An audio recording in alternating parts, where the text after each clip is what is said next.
Listo. ¿Cómo me ha ido, Jorge Ignacio? No lo he escuchado.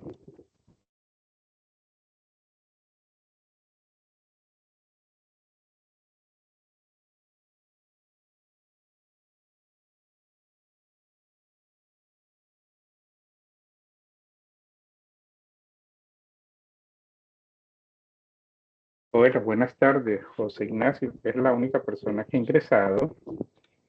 Vamos a dar comienzo al encuentro 4 de esta web académica del curso Proyecto de Grado. A partir del 2 de abril hasta el 12 de mayo, pues tenemos un reto bastante grande, que es la implementación de la solución. Fíjese que en el curso se habla de que es un componente práctico con prácticas simuladas.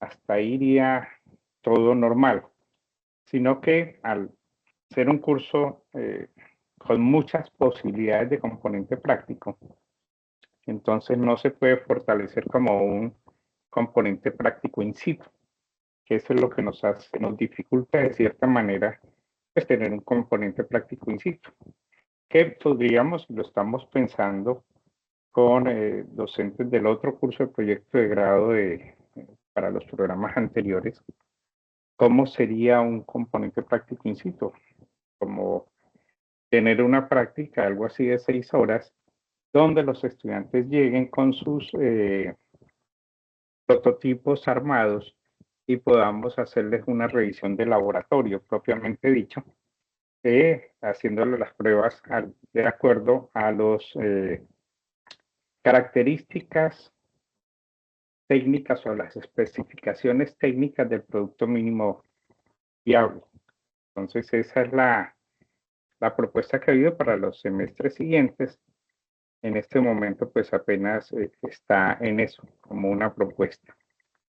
Entonces, esta tarde que vamos a ver el resumen de lo entregado en la fase 3, una propuesta de mejora para la fase 3,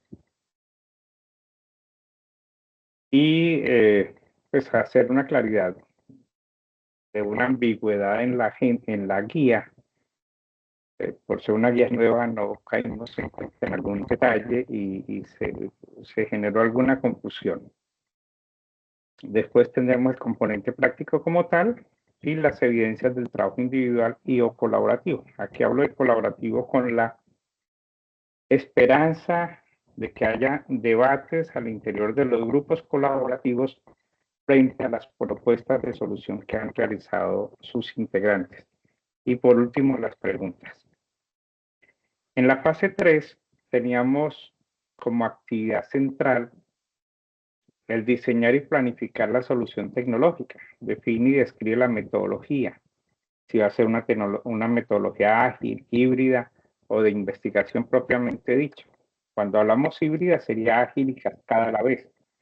Ágil en la parte del software, cascada en la parte propiamente dicha del tema circuital, o sea, de los circuitos, del diseño de, de la solución en la parte meramente electrónica sin tener en cuenta la parte algorítmica o de programación. Y había que realizar una simulación o un modelado funcional.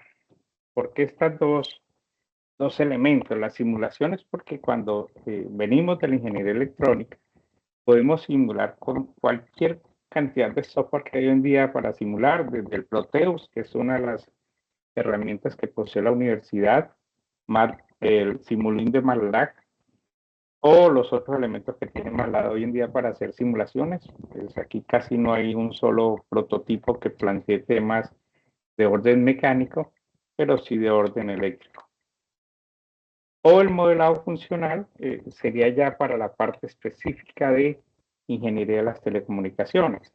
Pues las telecomunicaciones, en esta parte o en este orden de ideas, tenemos nosotros la gran posibilidad de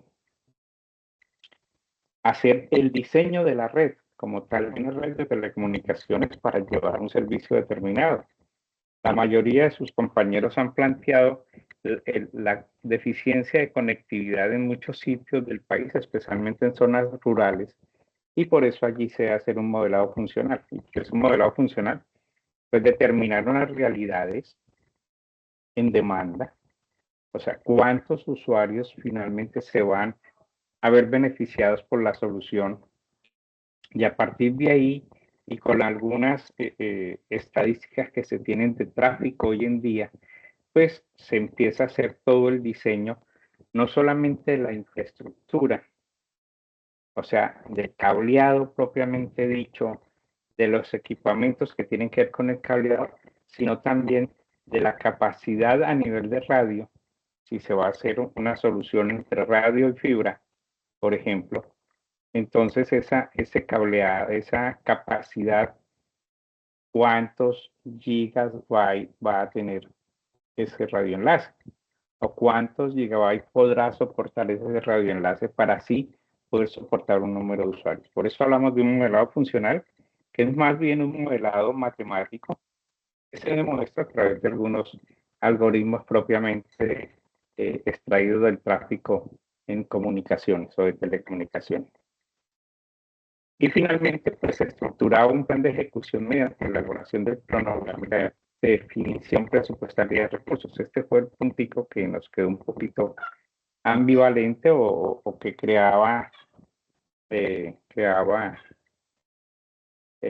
¿cómo se dice?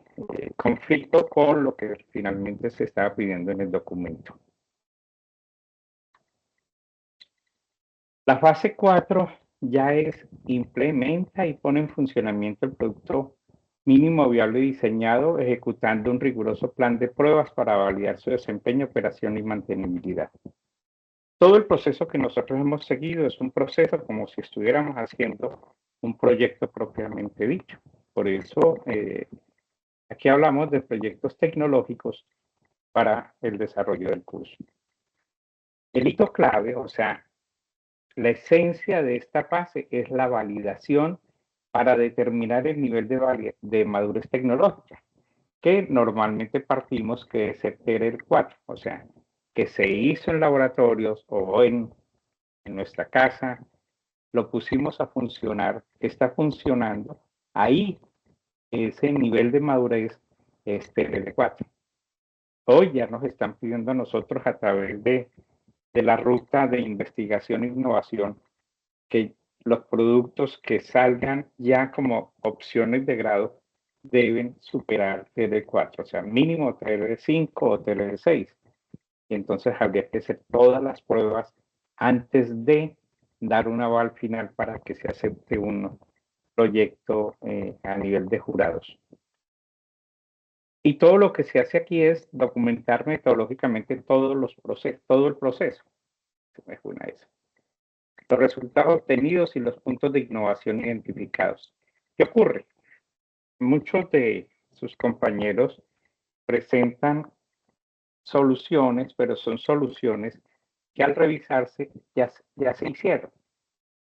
Simplemente están cogiendo una solución y la están poniendo en un problema claramente identificado. Pero pues ahí no habría nada nuevo. Entonces lo importante es mostrar esos puntos de innovación identificados. Y además, todo este proceso va a preparar el material de la fase 5, que es la escritura de un artículo. Y por último, pues ajustar el documento para que al final tengamos un único documento limpio, sin tantos comentarios por parte nuestra, que cuando se creó el anexo hay una cantidad de comentarios de apoyo, todo eso debe desaparecer y debe quedar estrictamente lo mínimo necesario en el documento. Estos son los elementos en los cuales se desarrolla la fase 4.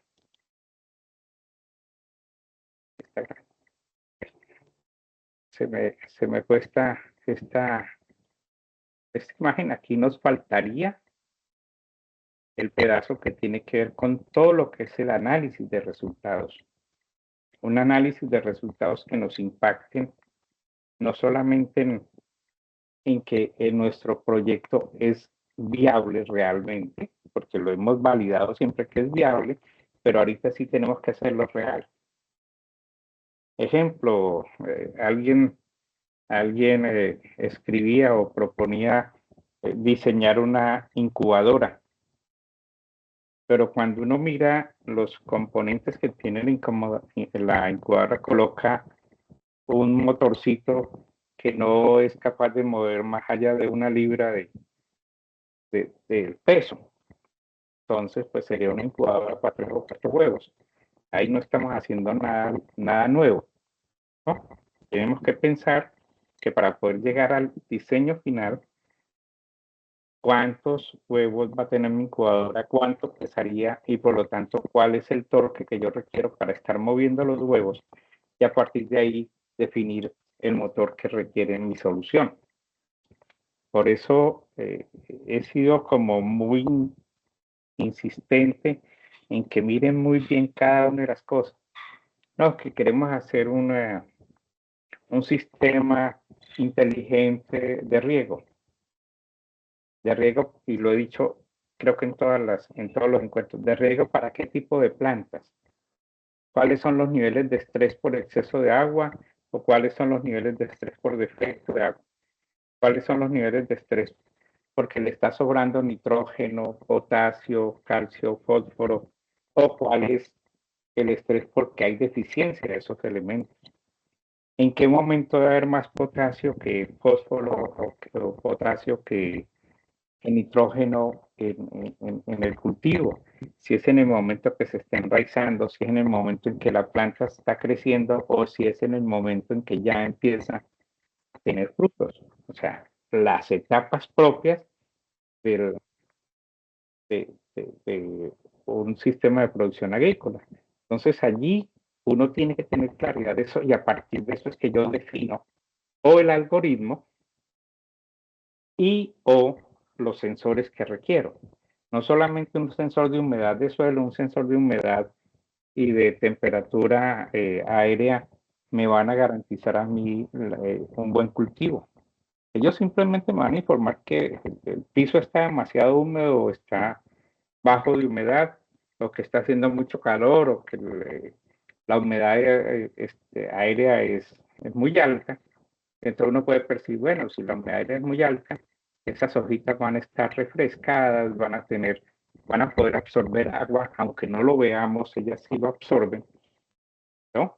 Ya experimentos muy grandes, lo que están haciendo en las cordilleras de Perú para poder obtener agua, colocan una cantidad de cortinas en plásticos especiales que la sola, piensa uno, fricción del viento contra ellas cortinas empieza a generar gotas de agua que son después canalizadas y llevadas como a los acueductos veredales.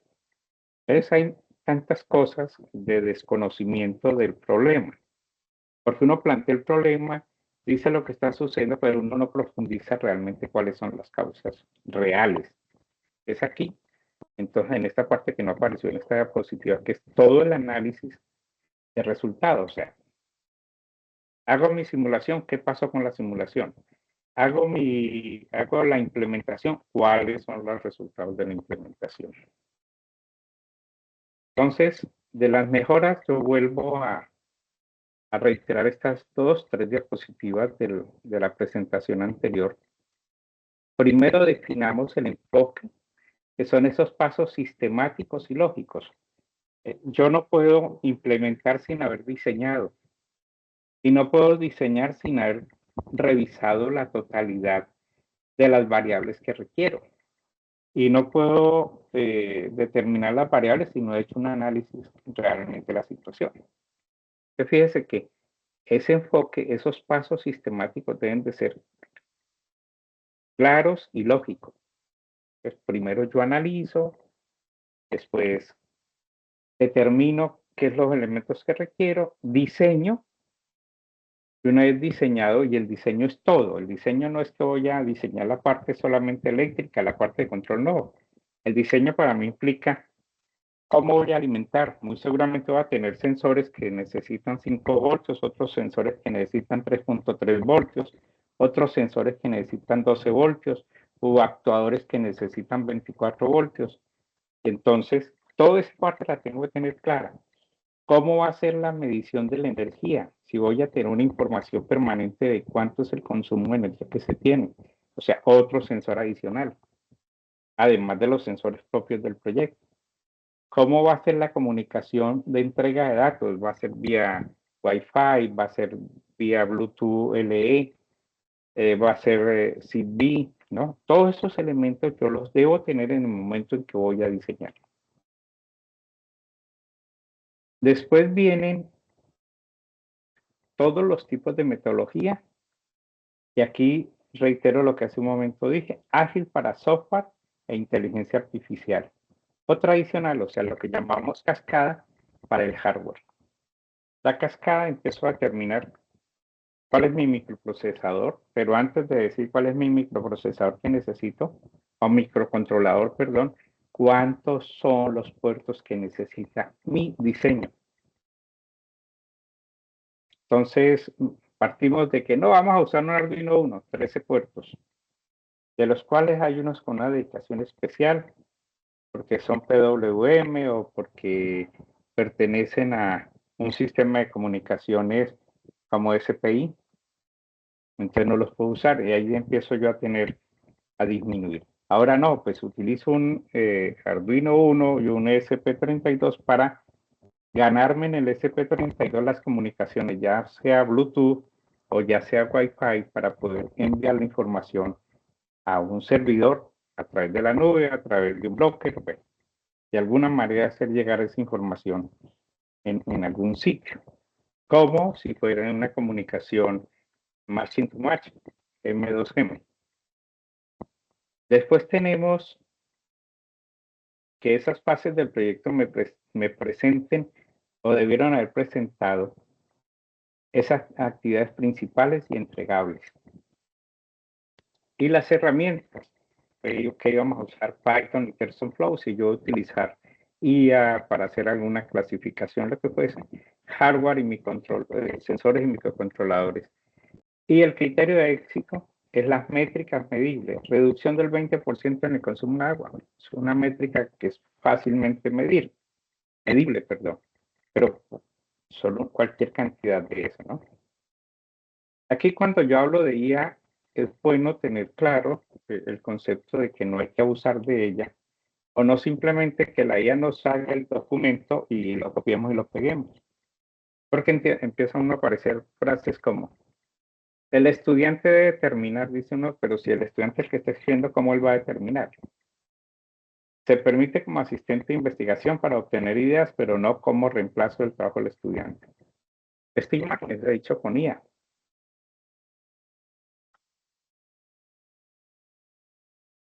El diseño del prototipo era lo otro que teníamos. Fíjese que nosotros pedíamos las especificaciones técnicas, diseño arquitectónico y conceptual, incluir diagramas, detalle del hardware y del software. Aquí me pasó algo simpático. Yo puedo hacer los diagramas en Proteus. Si no tengo un dispositivo en particular, pues lo creo. El Proteus tiene esas ventajas de poder crear dispositivos. Entonces, si no lo tengo, pues yo pinto un cuadrito y ese cuadrito le pongo un nombre, le pongo unas entradas y unas salidas, digo que eso va a ser, no voy a simularlo, porque tendría que hacer todos los algoritmos de simulación, pero sí podría en el diagrama mismo eléctrico incorporar esos elementos. O como muchas veces hacemos, ponemos puntos de conexión, ya. Detalles de hardware y software. Bien importante esta parte. ¿Cuál es el hardware y cuál es el software? Materiales y procesos. Y entonces fotos o capturas que demuestren el funcionamiento mínimo. Lo que decíamos en aquella vez es que el PMV es la versión de un nuevo producto que permite a un equipo recolectar la mayor cantidad de aprendizaje validado sobre desempeño operativo con el menor esfuerzo posible. Por eso hacemos prototipos. Entonces, fíjese que nosotros lo que queremos llevar es a la validación de componentes en entornos de laboratorio. En esta fase, o sea, en la fase anterior, habría que tener esa transición entre el diseño y la implementación. Por eso se habló en un momento dado que era necesaria una simulación, pero ahora vamos a ver que ahí era donde estaba el segundo error o el segundo enredo en la guía. No es tener un producto terminado, sino demostrar que la solución tecnológica concluida es de su diseño detallado y desempeño operativo inicial. Lo que yo puedo hacer cuando estoy simulando, después lo instalo, lo monto, pruebo y miro que tiene salida. No es que necesitaba enviar los datos, pues pongamos unos LED, pues, algún elemento que me sirva a mí, que me garantice a mí la información hacia afuera. Y la parte 2 de esa misma, o el paso 2 de esa fase 3, pues nos pedían esto. Vuelvo e insisto, diagrama de bloques del diagrama de flujo o esquemas detallados que representen la lógica del sistema. Entonces, fíjese que nos pedía esto. Y la simulación que verifique el comportamiento de las variables bajo condiciones controladas. Las especificaciones técnicas mínimas deben integrar los requisitos básicos de hardware, software, que permitan que la solución cumpla su función principal. Entonces, por eso eran las, digamos, las debilidades de la fase 3. Asumo parte de la responsabilidad frente a esa contradicción que hay en la guía en los dos elementos que ya lo dije. Fíjese que lo que pedíamos en este tema del producto mínimo viable era una justificación técnica, porque ellos seleccionan, algunos estudiantes lo hicieron muy juicioso, selecciono este dispositivo y no este. Él me da esto, además esto. Ejemplo, los que quieren hacerlo de conductividad eléctrica. Hay sensores que tienen 3 pines y dependiendo de las mediciones de voltaje entre ellos, yo puedo determinar nitrógeno, potasio, fósforo, si mal no estoy. Y hay otros que tienen hasta 5 terminales y me dan otros elementos interesantes del diseño. Es cuál escojo en ese momento. Y los planos, los esquemas es que si uno no tiene un plano, lo que va a hacer, así sea mano alzada, pues uno empieza a escribir el algoritmo o el firmware o como lo quieran llamar ustedes. Y entonces, bueno, y en este pin que voy a colocar yo, empieza uno a definir desde los pines del microcontrolador que va uno a utilizar. ¿Y por qué se pide que haya una previa simulación? Vuelvo y digo, porque algunos dijeron, no, es que vamos a trabajar con el ESP32 desde el principio, es más, lo pusieron en el objetivo general. Y yo les decía, no hagan eso. ¿Qué tal que me soliciten 30 pines, 30 puertos de entrada y salida? Y el ESP32 creo que trae 13 también como el Arduino 1 o 12, no recuerdo en este momento. Entonces quedo yo comprometiéndome algo en el objetivo general sin haberlo sustentado. Por eso, cuando uno simula previamente, primero no va a malgastar el dinero comprando elementos que después no los va a necesitar. Segundo, voy a poder diseñar mi circuito impreso ajustado a las necesidades o al compromiso que yo me propuse cuando formulé el objetivo general y los objetivos específicos. Fíjese que desde ahí a mí me empieza ya a volverse una regla, que es lo que yo tengo que cumplir. Entonces, estos son los ajustes que tenemos que hacerle a, a esta etapa, a esta fase 3. Ahora sí, propiamente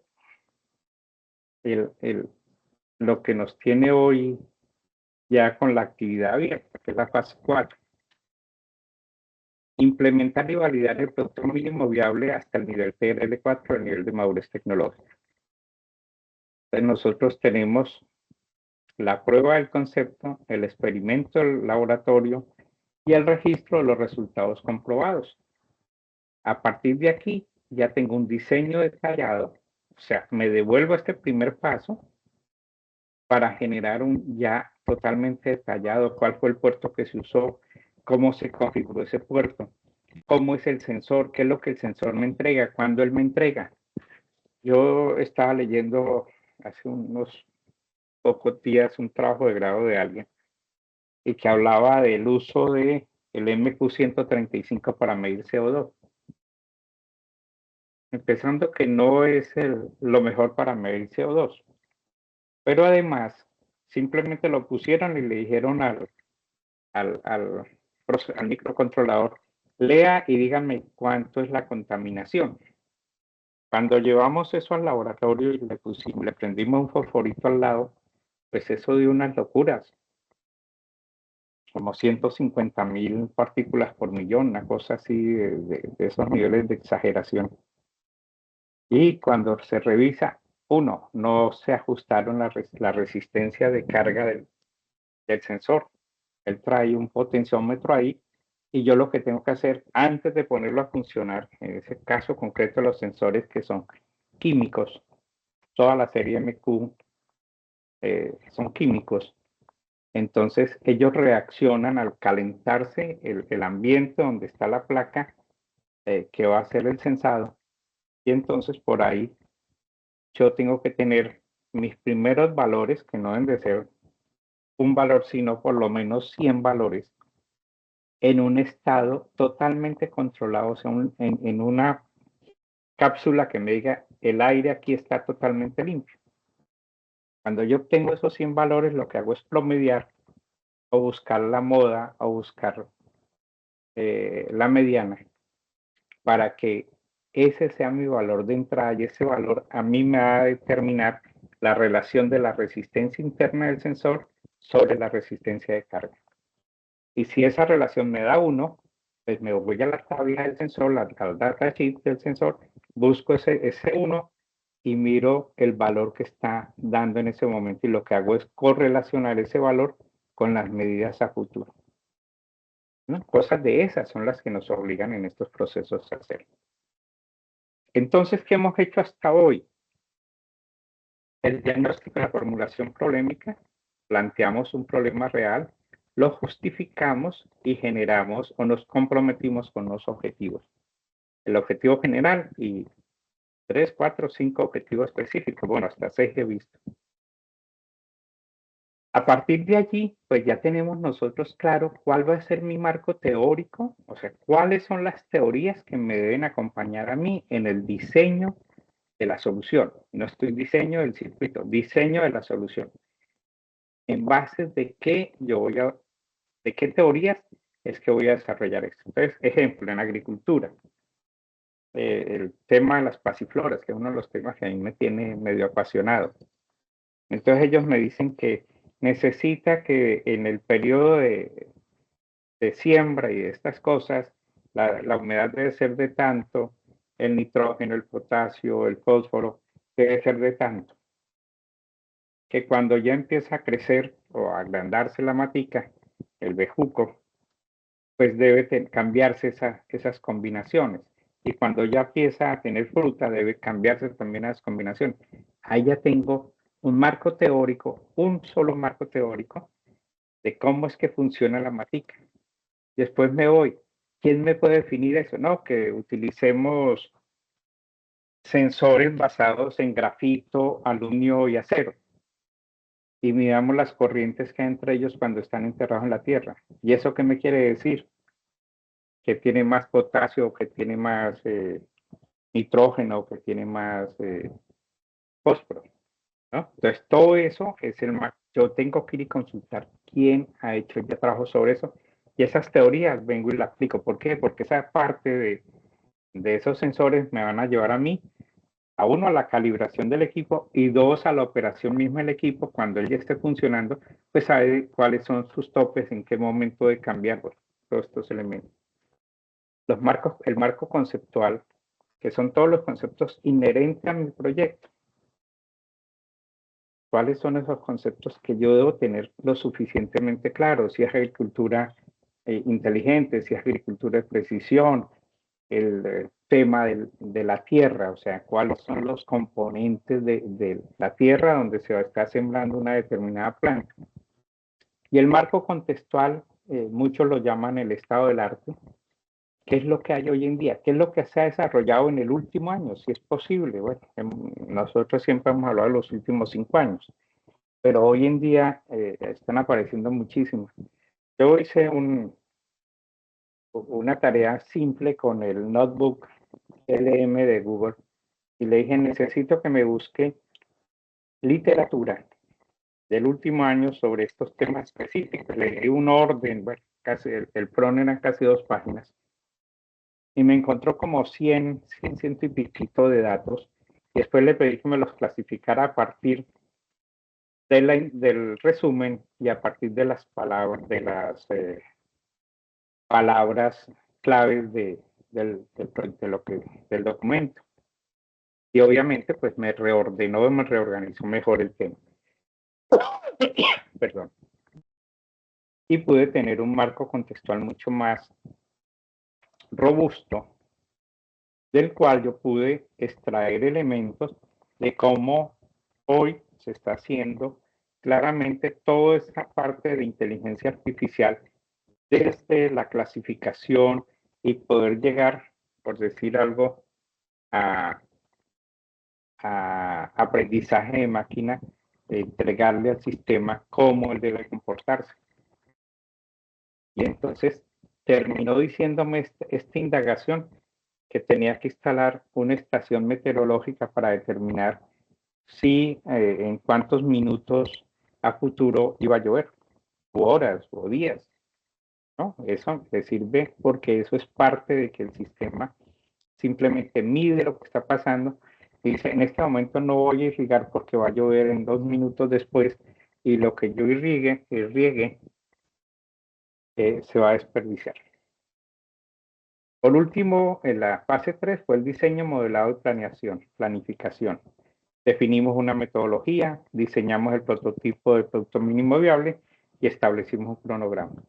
Esto es lo que hemos hecho hasta hoy. Fíjense que ha sido un sistema en cascada.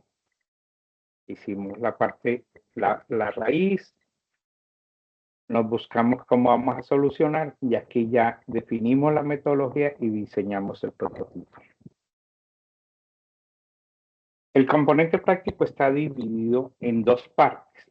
Lamentablemente, por un tema de organización, no pudimos poner fechas aquí, que esta actividad 1 iniciaba el 2 de abril y terminaría, máximo para mí sería el 15 de abril. No se pudo porque los lineamientos de la construcción de estas guías no lo permiten.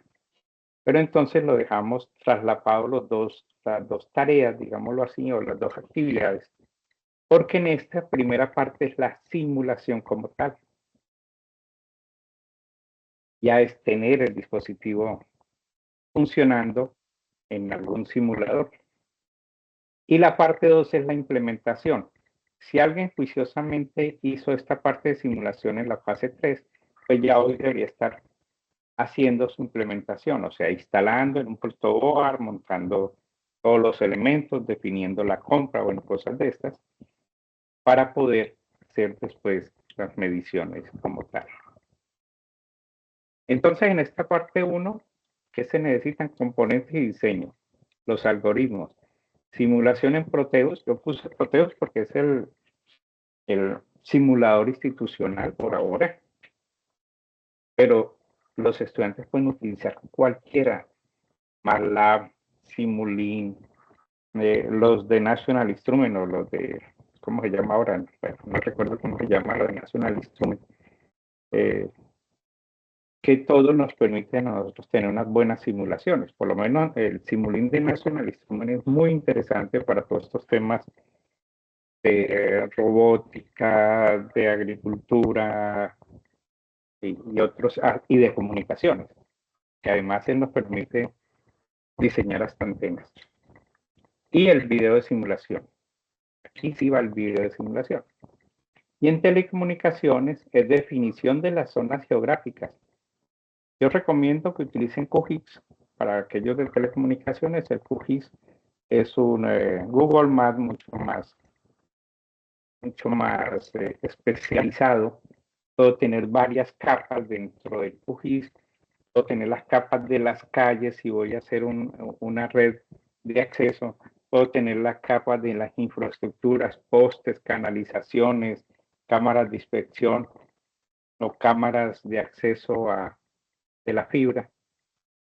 Lo otro, la distribución de los usuarios potenciales. Entonces tomo la vereda en la cual voy a estar, la ubicación de sus casas, revisar la infraestructura existente, si hay postería de energía pública o si hay postería de algún cablero, ¿no? Y ver cómo son los puntos de partida allí, si se permite sobre esa infraestructura existente instalar un nuevo cable, si va a tener fibra o si va a tener cable de cobre, porque es probable, ¿no? Posible. Después de esto tengo que tener claro el perfil de propagación, todos los cálculos completos. Los cálculos es a partir de las frecuencias que yo vaya a utilizar y si requieren licenciamiento, cada frecuencia me dará a mí un perfil de propagación diferente. Yo esto tengo que tener cálculos muy completos. Potencia de emisión, potencia de recepción, pérdida del trayecto, los cálculos de las antenas, tipo de antenas, para no decir de otra manera, tipo de la guía onda con que voy a conectar la antena, llámese un cable coaxial simple o llámese una guía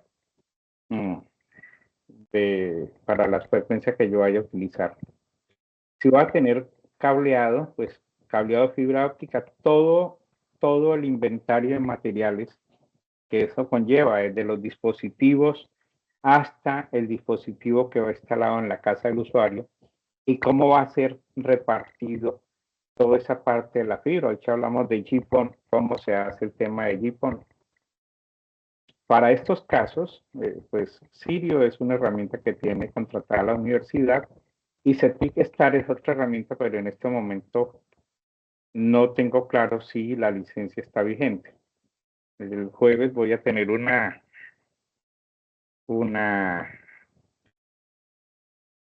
presentación sobre este tema de simulación. Simplemente voy a hacer mención de los elementos y tendré ya confirmado si estas dos software tienen las licencias vigentes. Y por último, pues hacer un video de la simulación. En la parte 2, que ya es el montaje propiamente dicho, entonces el montaje real, las pruebas iniciales, los ajustes. Normalmente uno desarrolla los algoritmos, escribe los algoritmos en el IDE de Arduino, por decir alguno de ellos, o en Python, o en C++, hace una prueba y resulta que no funcionó. Entonces hay que empezar a hacer ajustes. ¿Qué está pasando? ¿Por qué me están dando unos datos cerrados?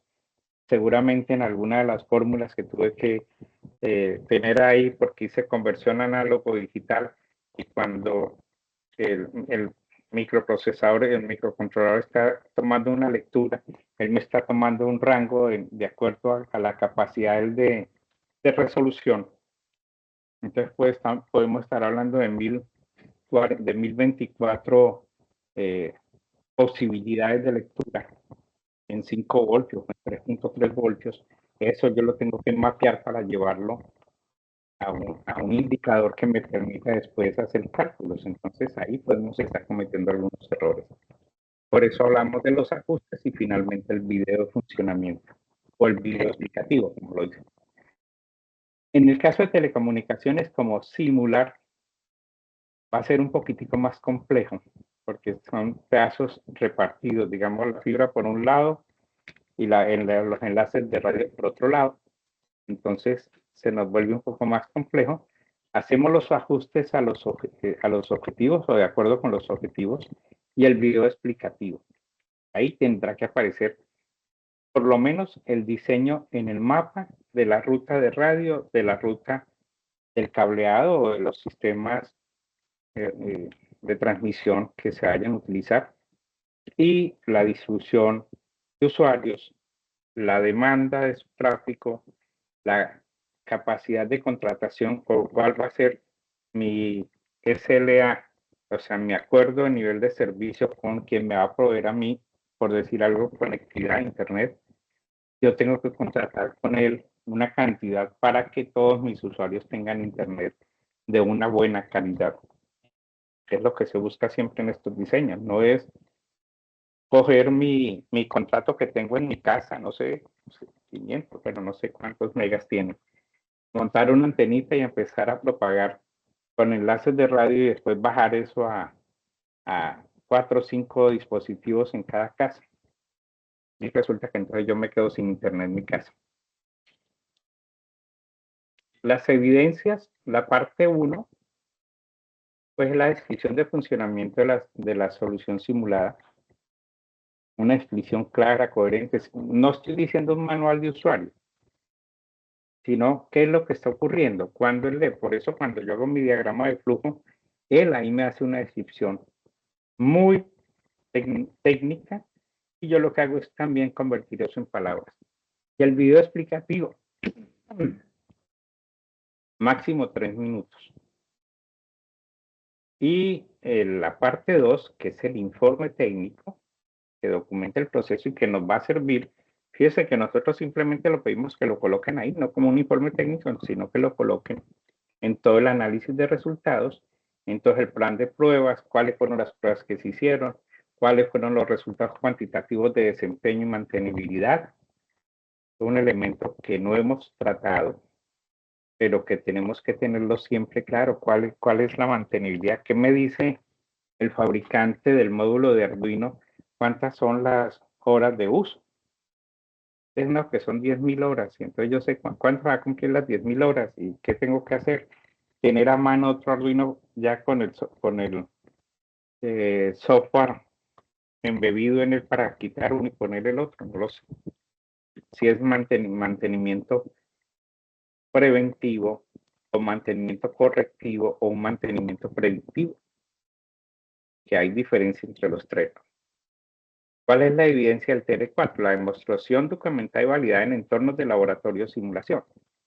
En la simulación a mí me dio todo perfecto, pero en el laboratorio empezamos a tener una diferencia y esa diferencia se debe en un porcentaje de error, que lo han hecho ustedes en todos sus cursos, desde análisis de circuitos han hecho tablitas donde hablan del error entre el valor leído, el valor medido y el valor simulado, o entre el valor teórico de la resistencia, el condensador y el valor realmente medido, o los voltajes, pues sobre esta, ¿no? Y un material de soporte que demuestre en vivo el funcionamiento del prototipo. Vale. Bueno, no vino sino a dejar de compartir para poder escuchar a Jorge Ignacio, que no le he puesto cuidado si me ha levantado la mano, por lo visto no. ¿Tienes alguna pregunta, Jorge Ignacio? Aló, aló, aló, aló.